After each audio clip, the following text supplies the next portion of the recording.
விநாயகர் சதுர்த்தி விழா கொண்டாடுவது குறித்து தேனியில் இந்து எழுச்சி முன்னணியினர் ஆலோசனை. தேனி மாவட்ட இந்து எழுச்சி முன்னணி சார்பில் நடத்தப்படும் 9ஆம் ஆண்டு விநாயகர் சதுர்த்தி விழா ஆலோசனை கூட்டம் தேனி அருகே உள்ள பொம்மைகோண்டம்பட்டியில் திருமண மண்டபத்தில் நடைபெற்றது. கூட்டத்திற்கு நிறுவனத் தலைவர் பொன் ரவி தலைமை தாங்கினார். மாவட்ட தலைவர் ராமராஜ் முன்னிலை வகித்தார்.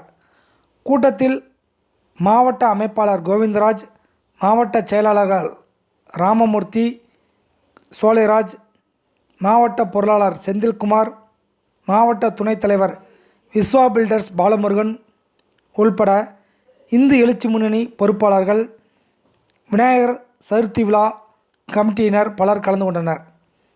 கூட்டத்தின் போது விநாயகர் சதுர்த்தி விழா கொண்டாடுவது குறித்தும் விழாவில் கடைபிடிக்க வேண்டிய நடைமுறைகள் குறித்தும் ஆலோசனை செய்யப்பட்டது. மேலும் கூட்டத்தில் விநாயகர் சதுர்த்தி விழாவின் போது 150 விநாயகர் சிலைகள் வைத்து வழிபாடு செய்வது எனவும் முடிவு செய்யப்பட்டது. முடிவில் தேனி நகர தலைவர் செல்வப்பாண்டி நன்றி கூறினார்.